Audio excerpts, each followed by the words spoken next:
রহড়ের ডালটা দিয়ে ভিজিয়ে, আমি যেইভাবে রহড়ের ডাল বানাই খেয়ে দেখবে।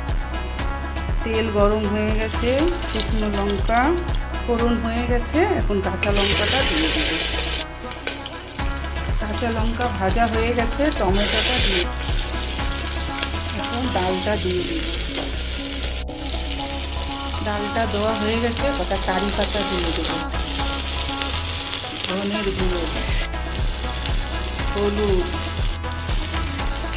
লবণ। এখন এটাকে একটুখানি ভাজব।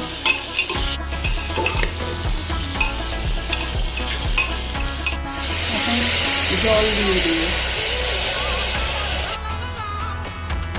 টেস্টের জন্য অল্প একটু দুধ দিয়ে দিলাম।